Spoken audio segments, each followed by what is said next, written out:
His lawyer's face went white. I mean, completely white.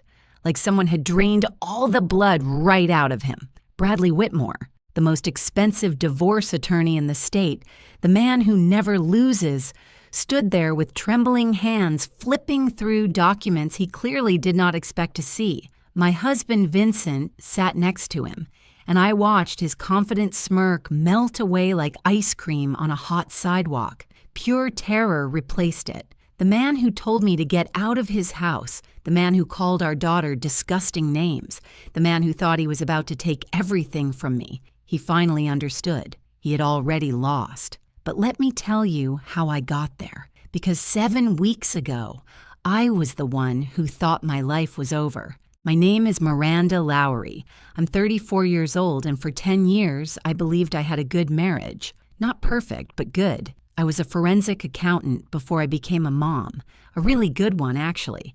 I found hidden money for a living. I uncovered fraud schemes that executives thought were bulletproof. But when my daughter Hazel was 2 years old and got diagnosed with a chronic respiratory condition, Vincent convinced me to stay home. She needed me, he said. He made enough money for both of us, he said. I could always go back to work later, he said, so I gave up my career to raise our child and support his dreams. Funny how that works out sometimes. That Tuesday evening started like any other. I was making dinner, Hazel was doing homework at the kitchen table, and Vincent came home early. That should have been my first warning sign. Vincent never came home early. He loosened his tie, sat down at the table across from our daughter, and calmly announced that he had filed for divorce. Just like that. Like he was telling me he picked up dry cleaning. But then he kept talking, and every word hit me like a punch to the stomach. He wanted everything.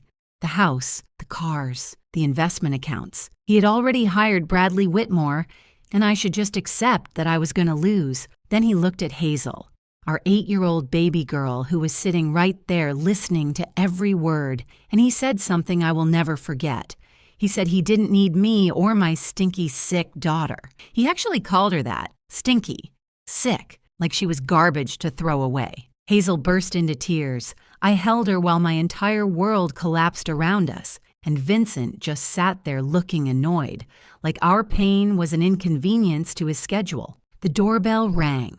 Of course it did, because when your life falls apart, there's always someone waiting to make it worse. Vincent's mother, Dolores, walked in without waiting for anyone to answer. She had a key, naturally. Dolores had boundary issues the way the ocean has water issues. She swept into my kitchen like she owned the place, which I suppose she now believes she did, and immediately started measuring the windows. Actually measuring them. She had a little tape measure in her designer purse, and she was checking dimensions for new curtains while my daughter sobbed in my arms. Dolores never liked me. From the day Vincent introduced us, she made it clear I wasn't good enough for her precious boy. I came from a regular middle-class family. I went to a state college. I didn't have the right pedigree or the right connections, or apparently the right window treatments. For 10 years, she dropped little comments about my cooking, my housekeeping, my parenting, my everything. Now she was triumphant. She told Vincent she was so proud of him for finally making the right decision. She said she always knew I was just after his money. The irony of that statement would become clear later, but at the time, it just hurt. Vincent gave me 48 hours to pack my things and leave his house, the house I had lived in for 8 years, the house where I raised our daughter, the house where I thought we were building a life together. 2 days to erase a decade. I didn't sleep that night. I sat in Hazel's room watching her breathe, listening to the slight wheeze that never quite goes away, and I tried to figure out how my life had fallen apart so completely. I thought about all the signs I must have missed, the late nights at the office, the business trips that seemed to happen more and more often, the way he looked at his phone and smiled at messages I never saw. I had been so focused on being a good mother that I forgot to notice I was becoming an invisible wife. The next morning, while packing boxes in my bedroom like a guest who had overstayed her welcome,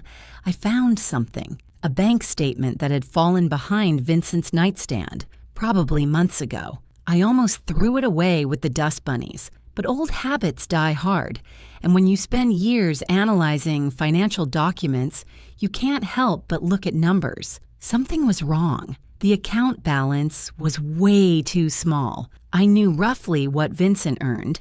I knew our monthly expenses. The math didn't work. There should have been at least 3 times this amount in savings. Where was the rest of our money? I tucked that statement into my purse. At the time, I didn't know why. Maybe instinct, maybe hope, maybe just the forensic accountant in me refusing to let a discrepancy slide. But that crumpled piece of paper would change everything. Vincent stood by the door as I loaded the last boxes into my car. Hazel was already buckled in the back seat, clutching her stuffed rabbit and looking confused about why we were leaving our home. Vincent didn't hug her goodbye. He didn't even look at her. He just checked his watch like we were making him late for something more important, probably a golf game, or his girlfriend, though I didn't know about her yet. I drove away from the house I had paid for, the life I had built, and the man I thought I knew. My daughter asked me when we were coming back home. I didn't have an answer, but I had that bank statement, and I had 10 years of professional training that Vincent had apparently forgotten about. Before we continue, if you're enjoying this story, please subscribe and tell me in the comments where you're watching from and what time is it there. I see every single comment and I appreciate each one of you so much. Your support means the world to me. Vincent wasn't satisfied with just ending our marriage. He wanted to destroy me completely. Within days, our mutual friends stopped returning my calls. One of them finally admitted why. Vincent had been telling everyone I was mentally unstable. He said I had substance abuse problems. He hinted that I might be an unfit mother. 10 years of being a devoted wife and mom, and suddenly, I was the villain of my own story. I found out later he had been building this narrative for months. Little comments at dinner parties, concerned whispers to neighbors. He was laying the groundwork for his perfect divorce before I even knew there was a problem. The man should have been a novelist instead of a real estate developer with that kind of creative fiction skills. But the worst part came in the mail 3 weeks before Vincent even filed for divorce. An explanation of benefits from our health insurance company, informing me that Hazel was no longer covered. He had removed her from his policy. My daughter, who needs regular treatments for her respiratory condition, who requires medication every single day, suddenly had no insurance. The first pharmacy bill arrived at our tiny rental apartment. I stared at the number and felt physically sick. That was more than our monthly rent for one prescription. This wasn't just about money anymore. This was about my daughter's health. Vincent was using our child as a weapon, and he didn't even have the decency to care if she got hurt in the crossfire. I think that's when something shifted inside me. Fear started turning into something else, something sharper. I met with a divorce attorney that week, a nice woman with a cluttered office and sympathetic eyes. She looked at my case, looked at Vincent's lawyer's name, and her face fell. Bradley Whitmore. She actually sighed out loud. She told me I should probably just take whatever settlement he offered because fighting Bradley Whitmore was like fighting a tsunami with an umbrella. Great. Very encouraging. I asked how much Whitmore charged per hour, and she told me. I calculated that just sneezing in that man's presence probably cost about $500. A few days later, I had to go to Vincent's office. During divorce proceedings, both parties have the legal right to request financial documents. I needed copies of tax returns and business statements. Vincent's secretary, a quiet woman named Ruth, helped me gather what I was entitled to see. She had kind eyes and a nervous habit of looking over her shoulder, but I barely noticed her that day because of what I saw through Vincent's office door. There she was, Tiffany Vance. 26 years old, blonde highlights, designer clothes draped over my husband's desk like a human decoration. She was laughing at something Vincent said, touching his arm in that way women touch men they're sleeping with. And when she saw me standing in the doorway, she smiled, not embarrassed, not apologetic, smug. She looked at me like I was already yesterday's news, and she was the shiny new tomorrow. The affair had been going on for 2 years.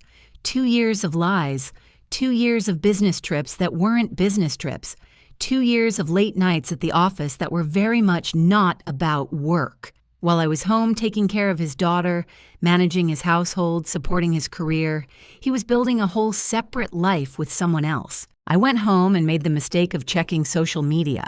Tiffany's Instagram was a monument to my husband's betrayal. Photos from Paris, romantic dinners and restaurants Vincent always said were too expensive, beach vacations in places we never visited as a family, caption after caption about living her best life with #blessed and #grateful. I was grateful too. Grateful I hadn't eaten dinner yet because I definitely would have lost it. Then came Dolores's contribution to my public humiliation. She posted a long message on social media about how happy she was that her son had finally gotten rid of the gold digger who had trapped him. She wrote about how Vincent deserved better than a woman who couldn't even produce a healthy grandchild. She said my family had defective genes. She actually typed those words where everyone could see them. The comments filled with sympathy for poor Vincent and his difficult decade married to someone like me. The settlement offer arrived by certified mail. Bradley Whitmore's letterhead was very impressive, probably cost a fortune just to print. Vincent was being so generous, the letter explained. He would let me keep my personal clothing and my car, which was titled in my name anyway. Everything else went to him. The house, all investments, retirement accounts. I would receive minimum child support based on his reported income, which I already suspected was much lower than his actual income. I had 30 days to accept this offer or face the full force of his legal team in court. I sat at my kitchen table in that cramped rental apartment, listening to Hazel cough in the next room, and I felt something I hadn't felt in weeks. Not despair, not fear, clarity. Vincent had forgotten something important about me. He remembered the wife who made his dinner and raised his child and smiled at his mother's insults. He forgot the woman who used to tear apart fraudulent financial statements for a living. He forgot that before I was Miranda Carrington, the homemaker, I was Miranda Lowry, forensic accountant, and I was very, very good at my job. I pulled out that crumpled bank statement from my purse. The numbers still didn't add up. And now I was going to find out why. I hadn't used my forensic accounting skills in 6 years, but it turns out that kind of training doesn't disappear. It just waits, like a computer in sleep mode, ready to wake up when you need it. I started spreading documents across my kitchen table every night after Hazel went to bed. Bank statements, tax returns, credit card bills, anything I could legally obtain through divorce discovery. Plus the records I had kept over the years because accountants are natural hoarders of paperwork. My grandmother used to say that numbers don't lie, but people use numbers to lie all the time. Finding the lies was my specialty, and Vincent had been lying for a very long time. I called my old college roommate, Patricia Holbrook. Patricia and I had studied forensic accounting together, pulled all-nighters before exams together, and dreamed about catching corporate criminals together. She had stayed in the field and built a successful practice. When I explained my situation, she didn't hesitate. She said analyzing my husband's shady finances sounded like her idea of a perfect Friday night, and she was absolutely in. Patricia came over with wine, takeout Chinese food, and a legal pad. We spread everything out on my living room floor like a financial crime scene. Within 2 hours, she was pointing at numbers and making that face she used to make in college when she found something juicy. She told me my husband was either terrible at math or hiding a lot of money. I told her Vincent was actually excellent at math. She smiled and said then we were going to have some fun. Meanwhile, Vincent escalated his attacks. His lawyer filed a motion for full custody of Hazel. The reasoning made me want to scream. Vincent claimed I was financially unstable and couldn't provide proper care for a child with medical needs. The man who removed his own daughter from health insurance, who called her stinky and sick, now wanted full custody. He didn't want to be a father. He never really had been one, but he knew threatening to take my daughter would hurt me more than anything else. Hazel was a chess piece to him, a way to force me to surrender. But I wasn't surrendering. Not anymore. The first discovery came after 3 nights of digging. Hidden accounts. Vincent had opened investment accounts at a different bank than our regular one, accounts that were never disclosed on our joint financial statements. The total in those accounts was over $200,000. Money he had been siphoning from his business income for years, claiming it went to expenses and taxes. Money that should have been marital property. Money that would have paid for Hazel's medical care without me lying awake at night, wondering how I would afford her prescriptions. But the house was the real revelation. The house Vincent kept calling his house, the one he was so eager to keep in the divorce. I remember when we bought it. I was 7 months pregnant with Hazel and having complications. The doctor had put me on bed rest. Vincent said he would handle all the closing paperwork. He brought me documents to sign, and I signed them because I trusted my husband completely. What a cute, naive thing I was back then. My grandmother had passed away in our first year of marriage. She left me $200,000. It was the most money I had ever had, and I wanted to use it to build something meaningful. We put $175,000 down on our house, my money, my inheritance. I have the bank transfer records. I have the closing statement showing that amount as the down payment. But when I finally looked at the deed, really looked at it, my name wasn't there. Vincent had put only his name on the title. He had taken my grandmother's money, used it to buy a house, and then made sure I had no legal ownership of it. I called Patricia at midnight to tell her. She asked if I had proof of the payment. I told her I had bank records, the original transfer, and closing documents showing the exact amount. She said Vincent was either incredibly arrogant or incredibly stupid, possibly both, and that we were going to bury him. But we found more, so much more. A shadow company registered in Delaware, offshore accounts in places I couldn't pronounce, a pattern of transactions that looked exactly like textbook embezzlement. Vincent wasn't just hiding money from me, he was hiding money from his own business partners. He was committing fraud on a scale that went way beyond divorce court. I thought about his partners. Nice men I had met at company dinners over the years. They had families too. They trusted Vincent. He was stealing from all of us. My grandmother also taught me to always keep emergency money separate, a secret savings account that nobody knows about, she would say, because you never know when life will surprise you.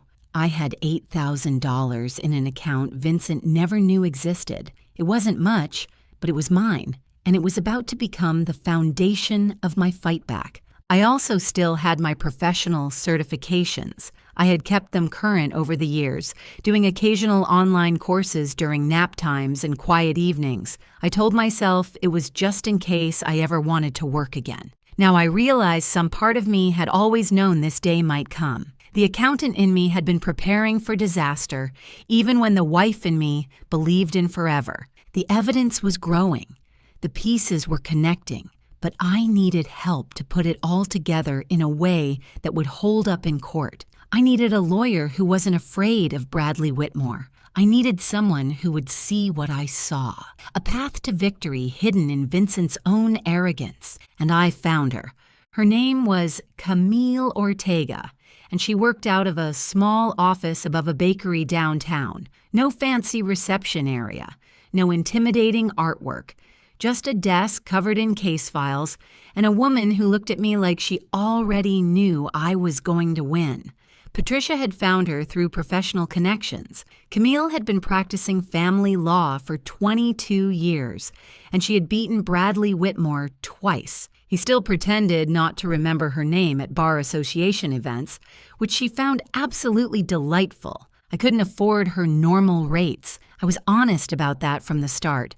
But Camille looked through the evidence Patricia and I had compiled, and her eyebrows went up higher and higher with each page. When she finished, she leaned back in her chair and smiled. She said she would take my case on partial contingency, a small retainer now, and a percentage of whatever we won, because we were absolutely going to win. She called Vincent's case a house of cards built on quicksand during an earthquake. I liked her immediately. Patricia's loan covered the retainer, $8,000 from my grandmother's secret fund covered initial filing fees and document preparation.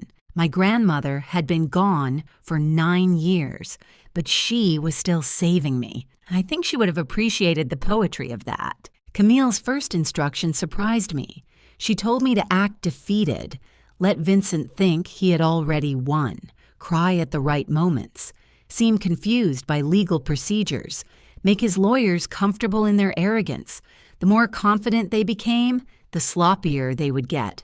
And sloppiness leaves evidence. So I played the role of the overwhelmed housewife who didn't understand big, complicated legal things. When Vincent's lawyer sent intimidating letters, I responded with meek requests for more time. When Vincent himself called to gloat about his inevitable victory, I let my voice shake. He told me I should just accept his generous offer and save myself the embarrassment of losing in court. I said I was thinking about it. He laughed and said that was the smartest thing I had done in years. Meanwhile, I was building a case that would end his career. Patricia and I worked every night. We documented every hidden account. We traced every suspicious transfer. We calculated every dollar that should have been marital property, but somehow ended up in Vincent's secret portfolios. The total wasn't $200,000 anymore. When we finished counting, it was over $600,000. $600,000 hidden from our marriage, hidden from the IRS, hidden from his own business partners. My husband wasn't just a cheater. He was a criminal. The evidence about Tiffany was almost funny. Almost. Vincent had bought her a car.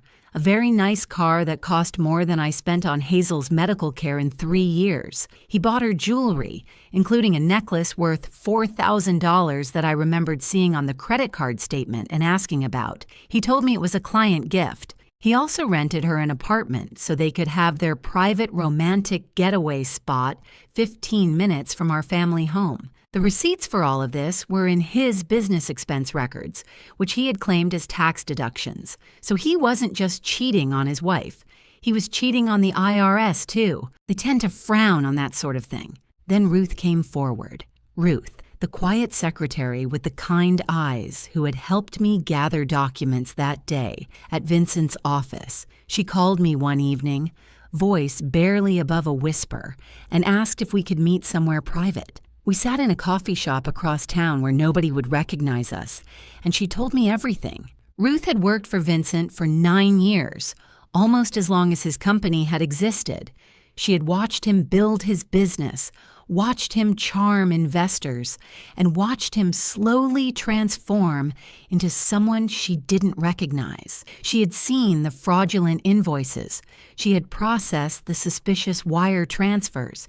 She had filed the paperwork for the shell company in Delaware. For years, she told herself it wasn't her business. She needed the job. She was a single woman approaching retirement with no safety net. But 5 years ago, Ruth's daughter went through a divorce, a terrible one. Her daughter's husband was wealthy and connected, and he took everything.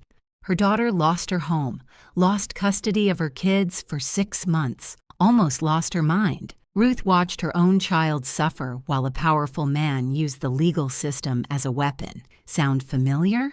When Ruth saw Vincent filing for divorce, saw how he talked about me and Hazel, something broke inside her. Or maybe something finally healed. She had been keeping copies of documents for years, just in case, she told herself. Just in case someone ever needed them. She handed me a folder that was 3 inches thick. It was everything. Records Vincent thought had been deleted. Emails he assumed were gone forever. The complete paper trail of his fraud, organized chronologically and cross-referenced by transaction. Ruth had been a secretary for 30 years, and apparently secretaries know where all the bodies are buried. Metaphorically speaking, of course. No actual bodies in this story. I asked Ruth if she understood what would happen when this came out. She would lose her job. Vincent would probably try to sue her. Her retirement plans would be complicated at best. Ruth smiled and said she was 62 years old and she was tired of being complicit in hurting good people. Some things matter more than a pension. Besides, she added, she had already applied for a job at her cousin's accounting firm. They were expecting her to start in a couple of months. Camille nearly cried when she saw Ruth's documents. She said this was the most beautiful evidence package she had ever received. We now had enough to win the divorce case 10 times over.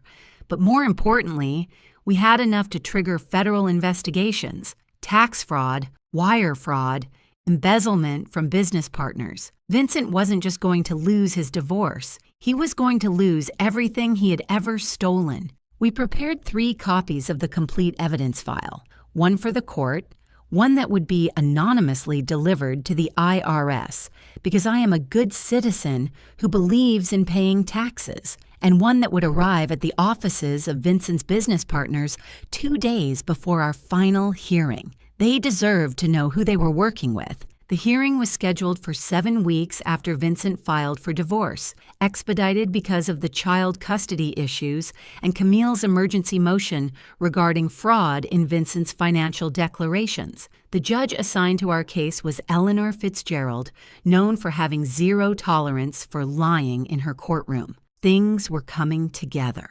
Vincent called me 2 days before the hearing. He sounded relaxed.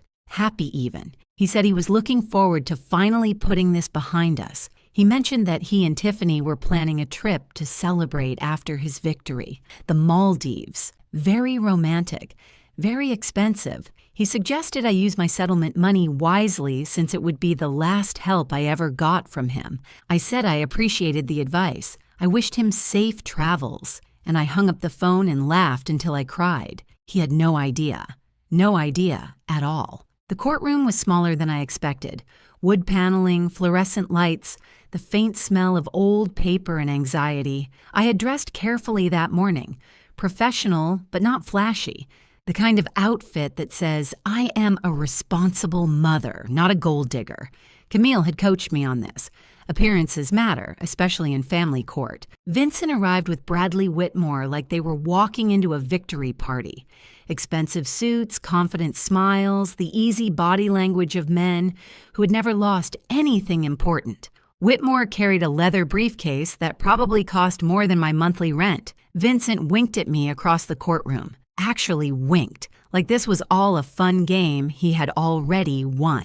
Dolores sat in the front row of the gallery, wearing a dress that screamed, "Look how wealthy and superior I am." She had a small notebook, probably planning to write down every humiliating detail of my defeat to share with her friends later. Tiffany was there too, a few rows back, checking her phone and looking bored. I wondered if she had started packing for the Maldives yet. And there, in the back of the gallery, sat 3 men I recognized from company events, Vincent's business partners. They had received their evidence packages 2 days ago.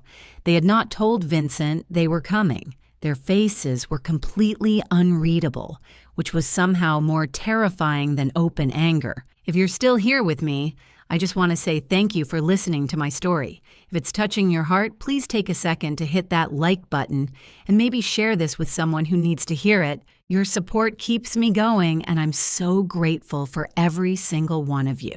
Now, let me tell you what happened next. Judge Fitzgerald entered, and everyone rose. She had gray hair pulled back in a severe bun and reading glasses perched on her nose. She looked like a librarian who had seen too much nonsense in her life and had no patience left for any more. I liked her immediately. Whitmore presented Vincent's case first. He painted a picture of a successful businessman burdened by an unstable wife who had contributed nothing to their marriage. He talked about Vincent's generous settlement offer. He expressed concern for poor Hazel, who clearly needed a stable home environment that only her father could provide. He used words like erratic and financially irresponsible and pattern of concerning behavior. It was a masterful performance. Complete fiction, but masterful. Then it was Camille's turn. She started small. Simple questions about our marriage, our home, our finances. Vincent answered confidently. Yes, the house was purchased during their marriage. Yes, it was titled in his name only. No, his wife had not contributed to the purchase. She was not employed at the time. Camille nodded thoughtfully. Then she introduced Exhibit A, the bank records showing a wire transfer of $175,000 from my personal account to the closing company 8 years ago. The amount exactly matching the down payment on the house, the date exactly matching the closing date, the memo line reading house down payment in my own handwriting. Vincent's smile flickered. Whitmore leaned over to whisper something. The judge's eyebrows rose. Camille introduced Exhibit B, documentation of my grandmother's estate, showing the inheritance I received. The source of those funds traced clearly from her accounts to mine to the house purchase, a house that Vincent claimed I had not contributed to. The judge asked Vincent directly if he had any explanation. He stammered something about joint finances and marital contributions being complicated. She did not look convinced. Then came the hidden accounts, Exhibit C through Exhibit J. Investment portfolios totaling over $600,000. Accounts opened solely in Vincent's name at banks I had never heard of. Deposits that matched exactly with discrepancies in his reported business income. Money that should have been disclosed as marital assets. Money that had been hidden from me and from this court. Whitmore's face changed. The confident lawyer mask slipped, revealing something like panic underneath. He objected repeatedly. The judge overruled him repeatedly. Vincent was no longer smiling. He was staring at the documents like they might burst into flames if he concentrated hard enough. Camille introduced the shell company records, the offshore accounts, the pattern of transactions that spelled fraud in letters a mile high. She explained calmly that these documents had also been provided to Mr. Carrington's business partners, who were present in the courtroom today. She added that the information may also be of significant interest to certain federal agencies. Vincent turned around and saw his partners for the first time. The color drained from his face. One of them, a man named Gregory, who had always been friendly to me at holiday parties, just shook his head slowly. The disappointment in his eyes was devastating. Bradley Whitmore asked for a recess. His hands were actually trembling. The legendary lawyer who never lost, who charged $500 just to think about your case, was coming apart at the seams. Judge Fitzgerald denied the recess. She wanted to see where this was going. Camille introduced the evidence of Vincent's affair, the car he bought for Tiffany, the apartment he rented for their meetings, the jewelry, including that $4,000 necklace, all claimed as business expenses, all deducted from taxes. She noted that this appeared to constitute tax fraud in addition to marital fraud. I glanced at Tiffany. She was no longer looking at her phone. She was looking at the exit.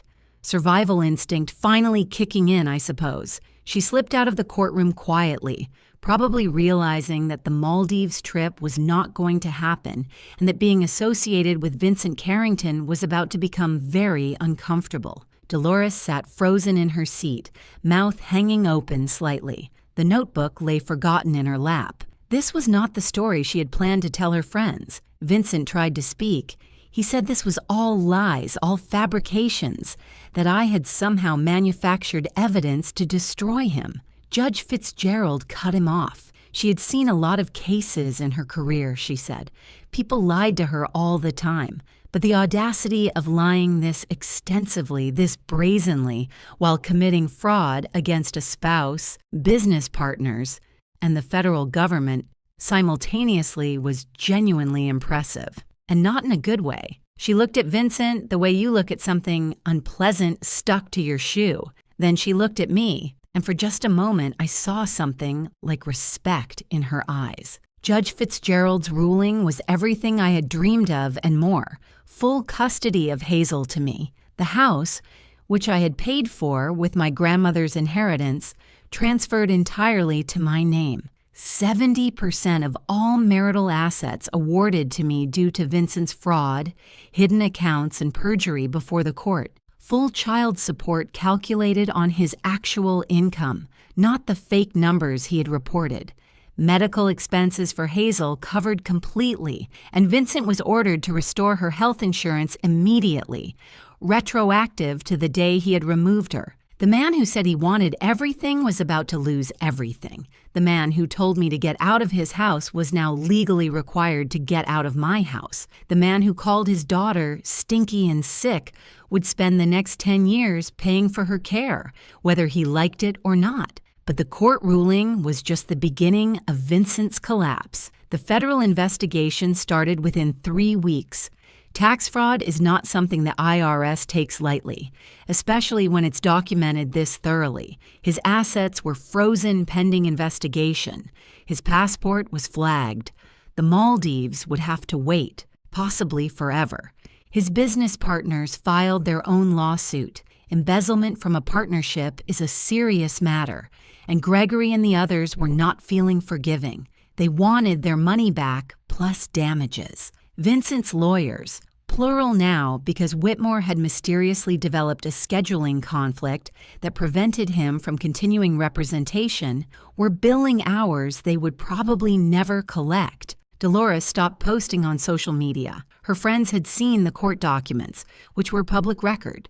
The gold digger story didn't hold up well when everyone could read about her son's $600,000 in hidden accounts and his ongoing federal investigation. I heard through mutual acquaintances that she had taken down all her posts about the divorce and was telling people she had always had concerns about Vincent's character.